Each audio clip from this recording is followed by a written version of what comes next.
दत्ता सुरवसे आणि मृत राजेश कापसे हे शेजारी राहतात. 8 सप्टेंबरला दुपारी 3च्या सुमारास दत्ता आणि संतोष हे दोघे विजयनगर भागातच दारू प्यायला बसले.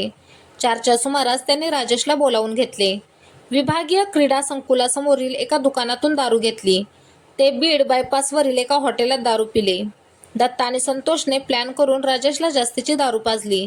सायंकाळी 6च्या सुमारास राजेशच्याच दुचाकीवर ट्रिपल सीट झालटा फाट्याकडे गेले. ते पुन्हा दारू पिले. रात्री 10च्या सुमारास ते पिंपळगाव पांढरी शिवारात गेले. पाऊस आल्यामुळे रस्त्याच्या कडेला थांबले.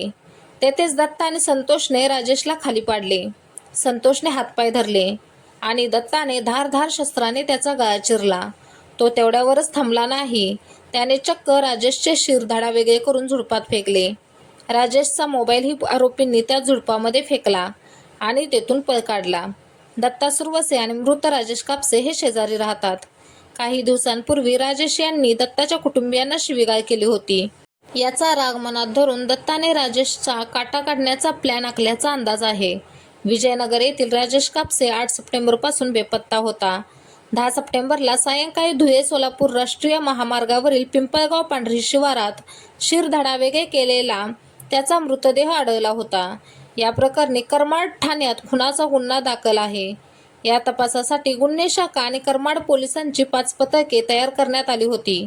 तपासामध्ये गुन्ह्यात आरोपी दत्ता अमृतराव सुरवसे राहणार विजयनगर आणि संतोष उद्धवराव जगताप वय 35 राहणार शिवनेरी कॉलनी गारखेडा परिसर यांचा हात असल्याची माहिती पोलिसांना मिळाली होती. यापैकी पोलिसांनी संतोष जगतापला अटक केली.